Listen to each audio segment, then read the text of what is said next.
हाँ, तो मेरे प्यारे बच्चों, मेरे YouTube channel study with Rakesh sir में आप सभी का स्वागत है। हम क्लास 12 के पॉलिटी विषय का अध्याय नंबर 2 स्टार्ट कर रहे हैं, जिसका नाम है दो ध्रुवीयता का अंत। इससे पहले मैं शीत युद्ध का दौर इस किताब का पढ़ा चुका हूँ।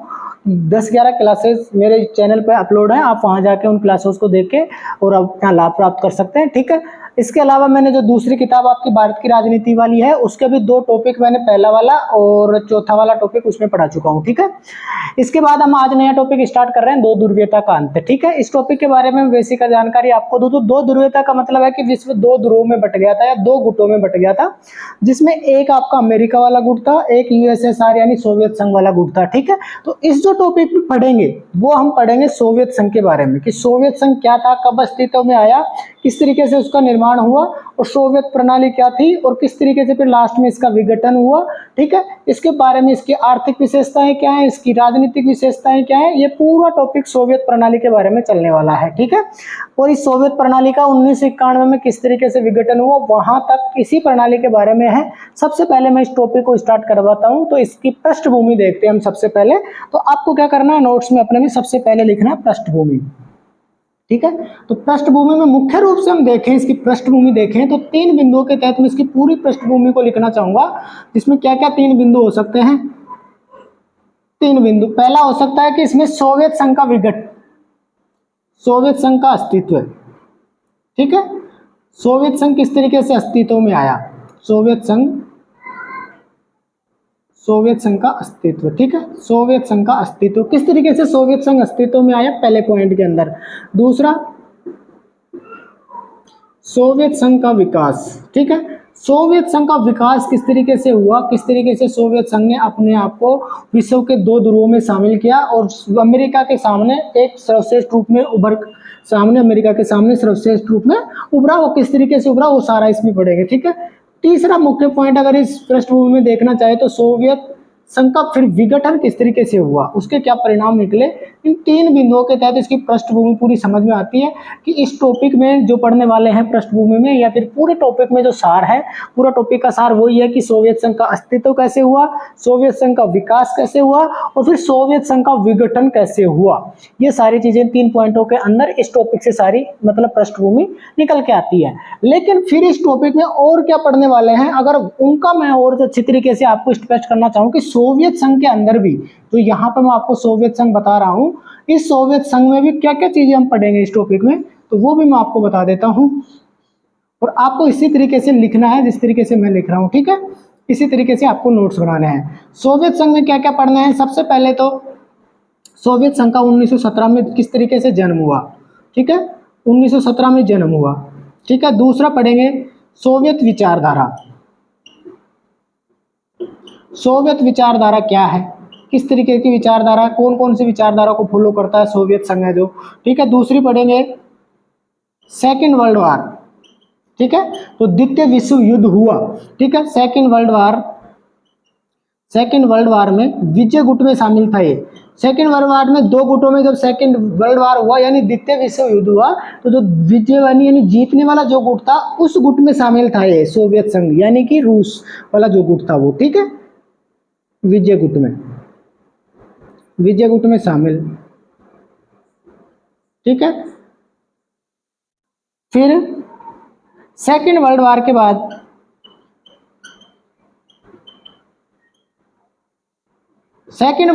बाद महाशक्ति बनना, और ये किस तरीके से महाशक्ति सेकेंड वर्ल्ड वार के बाद किस तरीके से एक अलग महाशक्ति के रूप में उभरा, उसको पढ़ेंगे। ठीक है, और फिर इसके बारे में पढ़ेंगे अमेरिका से होड़। उसके बाद फिर अमेरिका से किस तरीके से इसने होड़ की, होड़ का मतलब होता है कि प्रतिस्पर्धा, कि अमेरिका से इसने किस तरीके से प्रतिस्पर्धा की, वो भी इसमें पढ़ेंगे। ठीक है, और इसके पॉइंटों में देखना चाहें तो सोवियत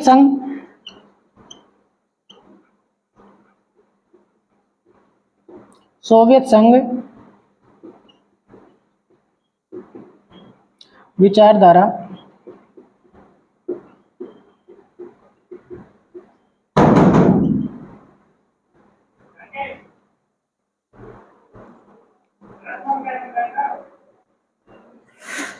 ठीक है, सोवियत संघ का विचारधारा, कुछ कोई आ गया था बाहर तो मैं बाहर चला गया था, ठीक है। तो सोवियत संघ की विचारधारा बिगड़ने लगी, और विचारधारा बिगड़ने के बाद फिर अगला पॉइंट मैं यहाँ पर लिख देता हूँ ऊपर, विचारधारा बिगड़ने के बाद सोवियत संघ का फिर विघटन हो गया, सोवियत संघ का विघटन, ठीक है। और ये विघटन हुआ यानी कि सोवियत संघ टूट गया, और ये टूटा 1991 में। और फिर इसके बीचों बीच ही एक पॉइंट और आपको लिख लेना है कि शॉक थेरेपी को अपनाया, शॉक थेरेपी, शॉक थेरेपी को अपनाया। और शॉक थेरेपी क्या है और इसको क्यों अपनाया, क्या कारण थे, ठीक है, वो भी इसमें पढ़ने की कोशिश करेंगे। अब सोवियत प्रणाली के बारे में जो मुख्य पॉइंट पढ़ेंगे वो क्या क्या पढ़ेंगे, सबसे पहले इसका 1917 में किस तरीके से जन्म हुआ वो पढ़ेंगे। फिर दूसरा पढ़ेंगे कि सोवियत विचारधारा क्या थी, सोवियत जो ये इस गुट का जो अस्तित्व में आया तो इसकी विचारधारा कौन सी थी, उस विचारधारा के बारे में पढ़ेंगे। फिर सेकेंड वर्ल्ड वार में यही गुट जीतने वाले गुट में शामिल था। जब द्वितीय विश्व युद्ध हुआ 1945 में, 1939 से लेकर 1945 तक जो द्वितीय विश्व युद्ध हुआ, उस युद्ध में जो विश्व दो गुटों में बट रहा था, तो उसमें ये जो जिसको धुरी राष्ट्र, और आपको मैंने शीत युद्ध वाले दौर में पढ़ा चुका हूँ, धुरी राष्ट्र गुट और मित्र राष्ट्र गुट, ठीक है। तो जो मित्र राष्ट्र वाला गुट था उसमें ये शामिल था, विजय गुट में शामिल था ये, ठीक है। फिर सेकेंड वर्ल्ड वार के बाद ये महाशक्ति किस तरीके से बना उसको पढ़ेंगे। फिर उसके बाद ही इसने अमेरिका से किस तरीके से होड़ की और दो ध्रुवों में, विश्व दो ध्रुवों में बट गया। उसके बाद सोवियत विचारधारा धीरे धीरे मतलब बिगड़ने लगी, ठीक है। इसके देश आपस में विचारधारा देशों में खराब होने लगी, और बगड़ते बगड़ते फिर लास्ट में सोवियत संघ का विघटन हो गया, और विघटन हुआ 1991 में, ठीक है। और फिर इसने शॉक थेरेपी को बीच में अपनाया। तो शॉक थेरेपी क्या थी, शॉक थेरेपी को अपनाने वाला मुख्य कौन था उस टाइम पे सोवियत संघ का, इस तरीके से हम सोवियत संघ के बारे में इस पूरे टॉपिक में पढ़ेंगे, ठीक है। अब अगला हमारा टॉपिक होने वाला है, यहां तक पढ़ने के बाद अगला आपका एक हेडिंग और मैं आपको पढ़ा देता हूं जिसके बारे में आपको जानकारी होनी चाहिए, ठीक है। ये सारी चीजें आपको उतार लेनी है, इसके बाद फिर हम पढ़ेंगे। इसके बाद जो पढ़ने वाले हैं वो बर्लिन की दीवार। बर्लिन की दीवार क्या थी और वो कब अस्तित्व में आई और किसका प्रतीक थी, उसके बारे में भी थोड़ी बहुत जानकारी आपको होनी चाहिए। हालांकि इतना इंपॉर्टेंट है नहीं, लेकिन फिर भी आपको पता होना चाहिए कि बर्लिन की दीवार के बारे में, ठीक है। तो अगली हेडिंग में डाल देता हूं बर्लिन की दीवार।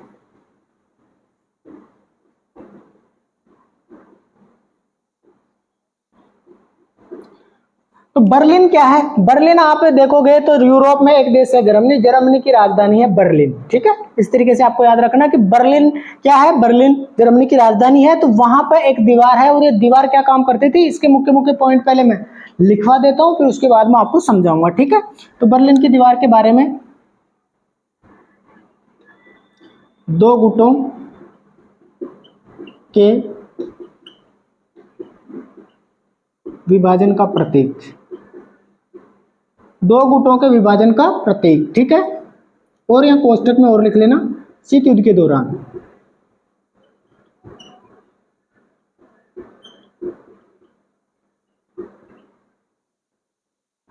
और बर्लिन क्या है, बर्लिन, बर्लिन यूरोप के देश जर्मनी की राजधानी, ठीक है। कोई दिक्कत किसी को, कोई दिक्कत नहीं होगी यहाँ तक, ठीक है। 1961 में 1961 में शीत युद्ध के प्रतीक के रूप में माना गया या चिन्हित किया गया, ठीक है। 1961 में इसके प्रतीक के रूप में चिन्हित किया गया या माना गया, ठीक है। और 9 नवंबर 1989, ठीक है, 1989 को जनता द्वारा इसको तोड़ दिया गया, ठीक है। याद रखनी है डेट, 9 नवंबर 1989 को जनता द्वारा इसे तोड़ दिया गया, ठीक है। इसकी लंबाई भी बता देता हूं मैं आपको, इसकी लंबाई लगभग 150 किलोमीटर, 150 किलोमीटर है, किलोमीटर थी, ठीक है नहीं थी, अब तो है ही नहीं, ठीक है। और ये 28 वर्षों तक खड़ी रही,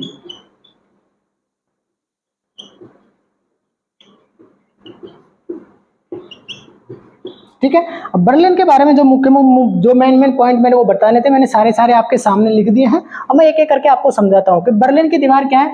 मैंने अभी बताया कि बर्लिन क्या है। बर्लिन आपके जर्मनी की राजधानी है, यह बताया अभी मैंने, जर्मनी की राजधानी है। तो दो गुट जो विभाजन के प्रतीक है, दो गुटों के विभाजन का प्रतीक है। दो गुटों से तात्पर्य यहाँ पे क्या है, सोवियत संघ और यूएसएसआर यानी सोवियत संघ, और दूसरा यूएसए यानी अमेरिका, ठीक है। और ये किस दौरान, शीत युद्ध के दौरान इन दोनों गुटों के विभाजन का प्रतीक हुई। यानी कि जहां से बर्लिन है, मतलब जर्मनी की राजधानी, उसके इस साइड में जो पश्चिम के देश है वो यूएसए गुट में शामिल हो गए सारे देश, और वो यूएसए गुट कहलाया। इसकी इधर साइड में यानी कि पूर्वी साइड में, जो रूस की साइड में, अगर वैश्विक मानचित्र पर देखोगे तो पूर्वी साइड में जो भी देश रूस के आसपास के जितने 15 देश थे वो सोवियत संघ में शामिल होकर सोवियत गुट बन गया। और ये दीवार बीच में से थी, तो ये माना जाता था कि इस दीवार के इस साइड में, यानी ये दीवार मान लो, सपोज करो ये दीवार है बर्लिन की दीवार, ठीक है। इधर पड़ता है आपका यूरोप, ठीक है, और इधर आपके जो अमेरिका सारे गुट यानी अमेरिका गुट या यूएसए के जितने भी, यूएसए गुट में जितने भी देश शामिल है सारे के सारे इधर पड़ते हैं, ठीक है। इधर आपके यूएसएसआर में यानी कि सोवियत प्रणाली में या सोवियत गुट में या सोवियत संघ में जितने भी देश हैं वो सारे के सारे 15 देश लगभग माने जाते हैं, वो 15 देश इधर के देश शामिल हैं, ठीक है। इस तरीके से बीच में ये विभाजन का प्रतीक मानी जाती है कि शीत युद्ध में दो गुटों में विश्व बट गया, तो ये विभाजन का प्रतीक थी, और ये है बर्लिन की दीवार। इस तरीके से आप समझ सकते हैं, ठीक है, बर्लिन की दीवार। और ये दीवार है जो 9 नवंबर 1979 को, अभी पूरा बता दूं यहाँ तक, तो बर्लिन क्या है, यूरोप की राजधानी है, ठीक है, यूरोप में जर्मनी की राजधानी है। 1961 में शीत युद्ध के प्रतीक के रूप में इसको चिन्हित किया गया, माना गया, ठीक है। 9 नवंबर 1989 को जनता द्वारा इस दीवार को तोड़ दिया गया, ठीक है, इस दीवार को तोड़ दिया गया। इसकी लंबाई लगभग देखी जाती है तो इसकी लंबाई लगभग यहाँ से यहाँ तक लगभग इसकी लंबाई मानी जाती है कि 150 किलोमीटर है, ठीक है। 1961 में अस्तित्व में आई और 1989 तक रही। तो आप देखोगे तो इसके पीरियड टाइम निकालोगे इसके बीच का, तो लगभग 28 वर्ष आएंगे। कितने साल, 28 वर्ष तक ये खड़ी रही। 1989 में फिर पब्लिक द्वारा इसको गिरा दिया गया। लगभग 150 किलोमीटर लंबी थी, 28 वर्षों तक खड़ी रही। ये बर्लिन की दीवार के बारे में जो भी आपको जानना था मैंने सारे के सारे फैक्ट बता दिए हैं। इस तरीके से आपको नोट्स बना लेने हैं, ठीक है। इसके बाद हम अगले फैक्ट पे चलते हैं, इसी टॉपिक से रिलेटेड अगले फैक्ट पे। और अगला फैक्ट होने वाला है आपका सोवियत संघ का या सोवियत गुट का गठन या निर्माण, ठीक है। तो अगली हेडिंग आप डाल लेंगे सोवियत संघ का गठन या फिर निर्माण, ठीक है। सोवियत संघ का गठन या फिर निर्माण किस तरीके से हुआ, मुख्य पॉइंट पढ़ने की कोशिश करते हैं, ठीक है। सबसे पहले इसमें देखते हैं तो इसमें आता है कि 1917 में, ठीक है, 1917 में रूस में रूसी क्रांति, 3 क्रांति बोलते हैं। देखो मैं समझाऊंगा अच्छे तरीके से आपको, जिस तरीके से मैं बताऊंगा उसी तरीके से आपको लिखना है। रूसी क्रांति भी बोलते हैं, ठीक है। रूस में क्रांति हुई तो उसको रूस की क्रांति या रूसी क्रांति बोलते हैं, ठीक है। दूसरी बात आपको इसको बाल्शेविक क्रांति भी बोलते हैं, बाल्शेविक क्रांति, ठीक है। तीसरी इस क्रांति को क्या बोलते हैं, रूस की क्रांति, बाल्शेविक क्रांति या फिर समाजवादी क्रांति। समाजवादी क्रांति के बाद में ये समाजवादी क्रांति के बाद नहीं, क्रांति हुई। इस क्रांति के बाद सोवियत संघ अस्तित्व में आया। इस क्रांति के बाद सोवियत संघ अस्तित्व में आया,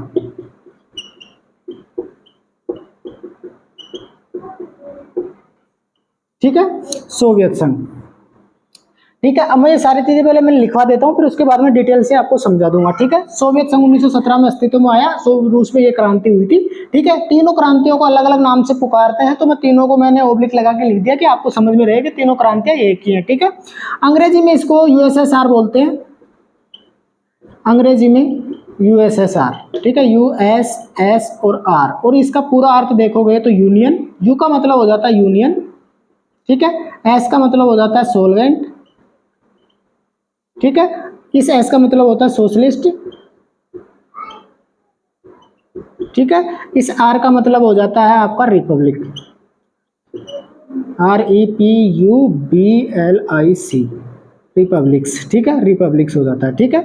और अगर इसका पूरा हिंदी में अर्थ देखोगे तो देखो, यूनियन का मतलब संघ होता है, सॉल्वेंट का मतलब सोवियत हो गया, सोशलिस्ट का मतलब इन दोनों का मिला के सोवियत होता है, और रिपब्लिक का मतलब गणराज्य होता है, ठीक है, हिंदी में गणराज्य होता है। तो इसका पूरा अर्थ मैं यहाँ पर लिख देता हूँ नीचे, समाजवादी सोवियत सोवियत गणराज्य, ठीक है, गणराज्य, ठीक है। इस तरीके से अंग्रेजी में इसको बोलते हैं समाजवादी सोवियत गणराज्य, या ऐसे याद रख सकते हैं यूएसएसआर, और ये याद होना चाहिए यूनियन सोलवेंट सोशलिस्ट रिपब्लिक्स, ठीक है। इसमें 15 अलग अलग राष्ट्र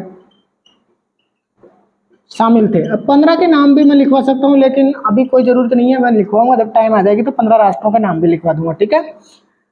15 अलग अलग राष्ट्र, या फिर ये भाई यहाँ पे और लिख लो, अलग अलग राष्ट्र या गणराज्यों से मिलकर बना,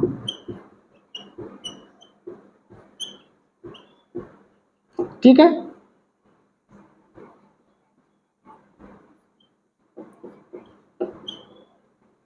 इसका 1 मिनट, इसका निर्माण, इसका निर्माण गरीबों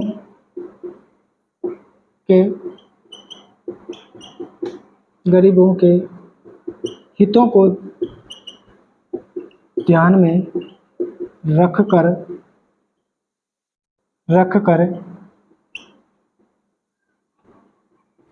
किया गया था, ठीक है। और ये हो गया, इसका निर्माण गरीबों को ध्यान में रखकर किया गया था। इसमें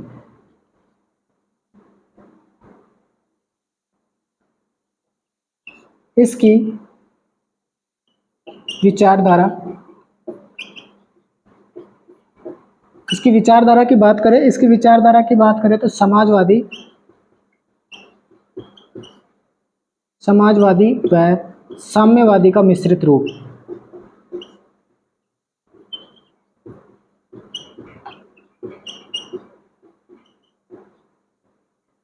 ठीक है।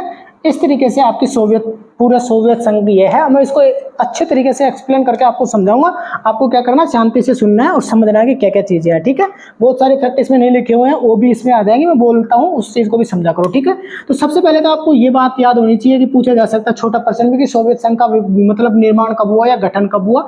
तो 1917 में। कब हुआ? 1917 में रूस में एक क्रांति हुई थी, रूसी क्रांति, जिसको रूसी क्रांति भी बोलते हैं, बाल्शेविक क्रांति भी बोलते हैं, समाजवादी क्रांति भी बोलते हैं, ठीक है। रूसी क्रांति तो इसलिए बोलते हैं कि ये क्रांति रूस में हुई थी 1917 में। बाल्शेविक क्रांति इसलिए बोलते हैं कि इसकी जो पार्टी, जो मतलब इस क्रांति को करने वाले लोग कम्युनिस्ट पार्टी के लोग थे या कम्युनिस्ट विचारधारा के लोग थे, तो उनको देखते हुए उनको बाल्शेविक भी बोला जाता था, तो बाल्शेविक क्रांति भी बोलते हैं। दूसरी समाजवादी की, जो ये जो कम्युनिस्ट पार्टी के या फिर बाल्शेविक से संबंधित लोग थे, ये समाजवाद को मतलब समाजवाद को लाना चाहते थे, ठीक है। और समाजवाद को लाना चाहते थे तो इस क्रांति को समाजवादी क्रांति कहा जाता था। ऐसा माना जाता है कि रूस में एक निकोलस द्वितीय नाम के एक शासक थे, ठीक है। उस समय रूस का जो समाज था वो 3 वर्गों में बटा हुआ था, ठीक है। समाज, मैं इसके बारे में थोड़ी सी हिस्ट्री आपको बता देता हूँ, ठीक है। हालांकि बिना बताए भी आपका काम चल जाएगा, लेकिन मैं बता देता हूँ आपके नॉलेज के लिए कि 1917 से पहले ये माना जाता था, जब ये क्रांति हुई इससे पहले तक, कि निकोलस द्वितीय नाम का राजा हुआ करता था वहां पर, ठीक है। तो वहां पे शासक हुआ करता था निकोलस द्वितीय नाम का। तो उस समय वहां का समाज, रूस का समाज 3 वर्गों में बटा हुआ था। सबसे उच्चस्त वर्ग में कुलीन वर्ग आता था, ठीक है, जिसमें सबसे पैसे वाले अमीर लोग आते थे। फिर मध्यम वर्ग आता था, मध्यम वर्ग में थोड़े बहुत पूंजीपति वाले लोग, या फिर जिनके पास मतलब उद्योग धंधे वाले थे, या फिर ऐसे लोग जो मध्यम वर्ग वाले लोग थे, वो इसमें शामिल होते थे, ठीक है, मध्यम वाले में।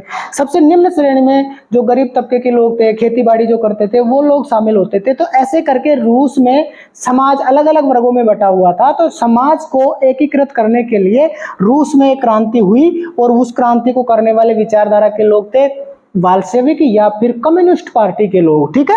तो उन लोगों ने 1917 में क्रांति की कि हमारे रूस के अंदर जो समाज ऐसे बिखरा हुआ है, इस समाज में समानता लानी चाहिए, सबको समान अधिकार होने चाहिए, ठीक है। इस कारण इसको समाजवादी क्रांति के नाम से जाना जाता है, ठीक है। जो रूस में जो समाज बटा हुआ था, उस समाज को एकीकृत करने के लिए रूस में क्रांति हुई 1917 में, ठीक है। इस कारण इसको समाजवादी क्रांति के नाम से भी जाना जाता है। इस क्रांति के बाद सोवियत संघ अस्तित्व में आया था 1917 में, और ये सोवियत संघ अस्तित्व में लाने वाले लोग ही ये क्रांति करने वाले थे, रूसी क्रांति या बाल्शेविक क्रांति, ठीक है। सोवियत संघ फिर अस्तित्व में आ गया 1917 में इस क्रांति के बाद, और निकोलस द्वितीय नामक जो शासक था उसका अंत हो गया 1917 में। और अंग्रेजी में इसको यूएसएसआर कहा जाता है, यूनियन सोलवेंट सोशलिस्ट रिपब्लिक, यानी सोवियत समाजवादी गणराज्य, ठीक है। इसमें 15 अलग अलग स्वतंत्र राष्ट्र थे या फिर गणराज्य मिलकर, इन 15 राज्यों से या 15 अलग अलग राष्ट्रों से मिलकर ये सोवियत संघ बना था, ठीक है। अलग अलग 15 गणराज्य बोल दो या अलग अलग 15 राष्ट्र बोल दो, इनसे सबसे मिलकर ये आपका सोवियत संघ बना था। इसका निर्माण गरीबों को हितों को ध्यान में रखकर किया गया था कि समाज में जो असमानता फैली हुई है वर्गों में, अलग अलग वर्गों को, पैसे वाला अमीर होता जा रहा है, गरीब लोग गरीब होता जा रहा है, उस असमानता की खाई को समाप्त करने के लिए रूस में एक क्रांति हुई थी। और इससे सोवियत संघ का मतलब इसका निर्माण करने का, इनके जो कम्युनिस्ट पार्टी के लोग थे उनका उद्देश्य भी यही था कि समाज में जो गरीब का तबका है उनके हितों को ध्यान में रखते हुए इसका निर्माण किया था उन्होंने। इसकी विचारधारा, दो विचारधारा, मुख्य रूप से विचारधारा आप देखोगे तो इसकी समाजवादी विचारधारा थी, दूसरी ये कम्युनिस्ट पार्टी है तो इनकी विचारधारा को साम्यवादी भी बोल देते हैं। और समाजवादी और साम्यवादी में थोड़ा बहुत अंतर है, ज्यादा अंतर नहीं है, तो इन दोनों की मिश्रित रूप माना जाता है इसकी विचारधारा। तो आपसे पूछा जा सकता है कि सोवियत संघ प्रणाली की विचारधारा क्या है, आगे इसके बारे में विस्तृत से पढ़ेंगे, लेकिन आपको पता होना चाहिए कि इसकी विचारधारा समाजवादी और साम्यवादी का मिश्रित रूप थी। इस तरीके से आपके सोवियत संघ का गठन हुआ 1917 में। बाल्शेविक क्रांति, रूसी क्रांति, समाजवादी क्रांति हुई, उसके बाद अस्तित्व में आया। अंग्रेजी में इसको ये बोलते हैं, 15 अलग अलग राष्ट्रों से मिलकर बना, और इसका निर्माण गरीबों के हितों को ध्यान में रखकर किया गया। इसकी विचारधारा समाजवादी व साम्यवादी थी, ठीक है। इस तरीके से आपका ये होता है सोवियत संघ का निर्माण, ठीक है। अब हम पढ़ते हैं इसके बाद सोवियत प्रणाली, ठीक है। सोवियत प्रणाली क्या है? सोवियत प्रणाली में ये पढ़ेंगे कि ये किस किस चीज को, नियमों को फॉलो करती थी, ये सोवियत संघ किस किस नियमों को फॉलो करता था, ठीक है। एक बार मैं टाइम देख लेता हूं कि कितना टाइम हो गया है, ठीक है, उस हिसाब से फिर क्लास। तो अब अगली हेडिंग डाल लो आप, सोवियत प्रणाली, ठीक है। अगली हेडिंग डाल लेंगे सभी, सोवियत प्रणाली। अब ये सोवियत प्रणाली क्या है कि जो सोवियत संघ था, जिस प्रणाली का प्रयोग करता था या जिन विशेषताओं को फॉलो करता था या जिन जिन चीजों पे चलता था, उसी को सोवियत प्रणाली बोला जाता है, ठीक है। सोवियत प्रणाली बोला जाता है। और ये किस तरीके से बनी और सोवियत प्रणाली क्या है, इसको पढ़ने की कोशिश करते हैं, ठीक है, पॉइंटों के माध्यम से। तो इसमें एक मिनट, रूस 1917 में समाजवादी,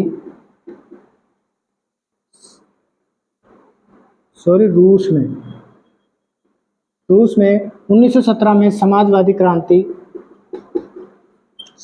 क्रांति के बाद यूएसएसआर, ठीक है, यूएसएसआर में शॉर्ट में लिख देता हूँ, कोई दिक्कत नहीं है ना, समझ तो जाओगे भाई। यूएसएसआर हुआ, यूएसएसआर का निर्माण या गठन हुआ, ठीक है, निर्माण या गठन हुआ, एक ही बात है, ठीक है। इसका उद्देश्य, इसका मुख्य उद्देश्य क्या था, तो समाज में जो असमानता फैली हुई थी, यानी इसका उद्देश्य समानता पर आधारित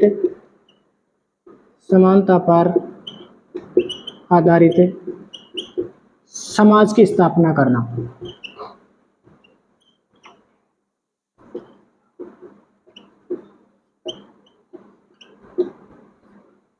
इस प्रणाली में जो दो चीजें हैं समाज में जो पाई जाती थी उस समय, जो पूंजीवाद और निजीवाद, ठीक है। निजीवाद और पूंजीवाद, इन दोनों को समाप्त करना चाहता था। तो लिख लेते हैं, इस प्रणाली में पूंजीवाद व निजी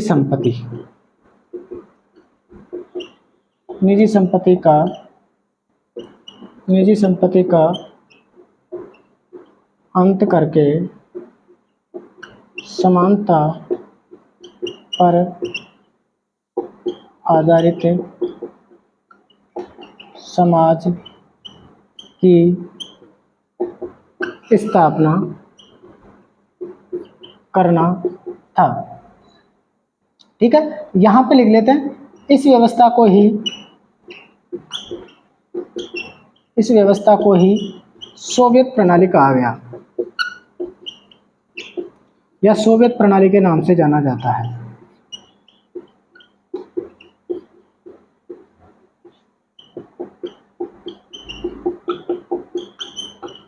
ठीक है, ठीक है। तो और तो क्या, थोड़ा ये भी लिख लो, इसमें विचारधारा भी लिख लो। ठीक है, सोवियत प्रणाली की या फिर सोवियत प्रणाली की विचारधारा। ठीक है,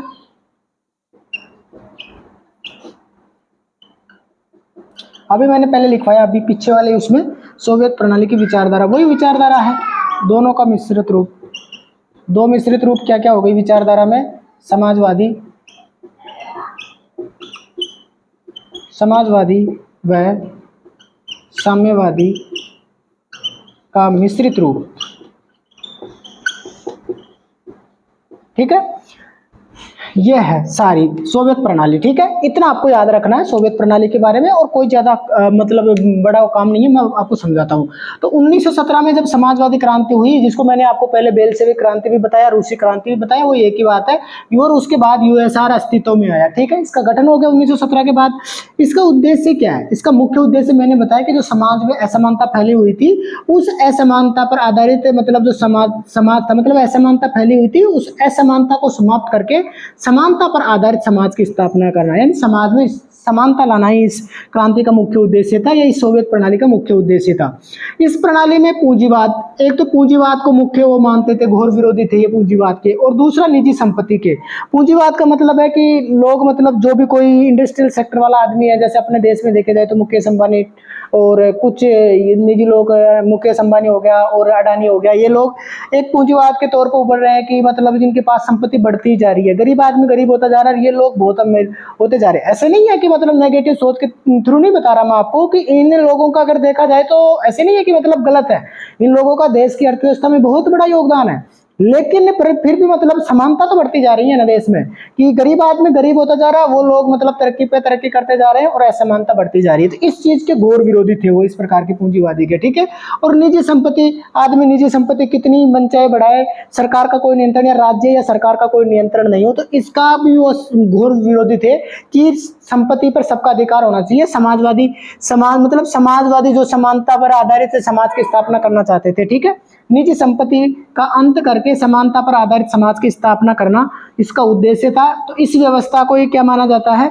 सोवियत प्रणाली के नाम से जाना जाता है, सोवियत प्रणाली कहा जाता है। ठीक है, और सोवियत प्रणाली की विचारधारा मैंने पहले भी बताई, आपको याद रखनी है, समाजवादी व साम्यवादी का मिश्रित रूप। मुख्य रूप से पूछा जाए तो समाजवादी विचारधारा। ठीक है, अब यहाँ पे जो मुख्य रूप से जो आपको कह रहा है कि समाजवादी विचारधारा, समाजवादी विचारधारा का मतलब क्या है? समाजवादी विचारधारा किस तरीके से लाई जा सकती है? इनका मानना यह था कि जो भी देश है या राष्ट्र है, उसमें जितने भी नागरिक है, जहाँ निवासी वहाँ के निवासी या वहाँ के नागरिक है, तो वहाँ के नागरिकों का वहाँ की संपत्ति या वहाँ के संसाधनों पर सबका अधिकार होना चाहिए। ये नहीं कि एक आदमी अपनी उन्नति करते जा रहा है और पैसे वाला होता जा रहा है, पूंजीवाद को प्रोत्साहित कर रहा है, पूंजीवाद मतलब बढ़ता जा रहा है। तो इस तरीके से नहीं होना चाहिए, कि समाज में समानता होनी चाहिए, और समाज में मतलब कि जो राज्य है या फिर राष्ट्र है, उसके जो समस्त संसाधन है, संसाधन से तात्पर्य है कि जिस चीज का हम अपनी आवश्यकताओं की पूर्ति कर सकते हैं, छोटी सी चीज से लेकर बड़ी तक की चीज, जिस चीज का हम अपनी आवश्यकताओं की पूर्ति करते हो, जिस चीज से, उसको संसाधन बोलते हैं। तो जो भी संसाधन हमारे देश में या किसी भी देश में या किसी भी राज्य में या किसी भी राष्ट्र में जो भी संसाधन है, उन संसाधनों पर एक व्यक्ति का अस्तित्व न होकर पूरे समाज का, मतलब कि पूरे समाज का अधिकार हो, एक आदमी का उस पर अधिकार ना हो कि पूरे समाज का अधिकार हो, इसको बोला जाता है समानता पर आधारित समाज की। इस प्रकार के समानता पर आधारित समाज की स्थापना करना चाहते थे, और इसी को सोवियत प्रणाली, और ये सारी चीज सोवियत प्रणाली के बारे में, इतनी बात आपको याद रखनी है। ठीक है, इसके बाद मैं मिटा देता हूं। अब इसके बाद जो अगले हेडिंग डालेंगे हम, वो डालेंगे सोवियत प्रणाली की आर्थिक विशेषताएं कौन कौन सी थी और राजनीतिक विशेषताएं कौन कौन सी थी, उनको भी विस्तार से पढ़ लेते हैं। ठीक है, और यहाँ से प्रश्न बनने के चांसेज हैं, तो इनको अच्छी तरीके से रखना। ये तो आपकी हो गई सोवियत प्रणाली, और इस सोवियत प्रणाली को किस तरीके से पढ़ना, आप लोग इसको दो भागों में बांट देना, यहाँ पे और इस तरीके से एक भाग इस साइड में। आप पेज को दो भागों में बांटना, इस साइड में आप आर्थिक विशेषताएं लिखेंगे, इस साइड में राजनीतिक विशेषताएं लिखेंगे। तो इस साइड में लिखेंगे सोवियत प्रणाली की आर्थिक विशेषताएं,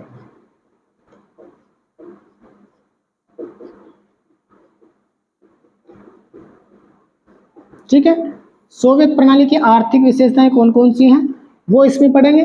फिर इधर पढ़ेंगे हम सोवियत प्रणाली की राजनीतिक विशेषताएं।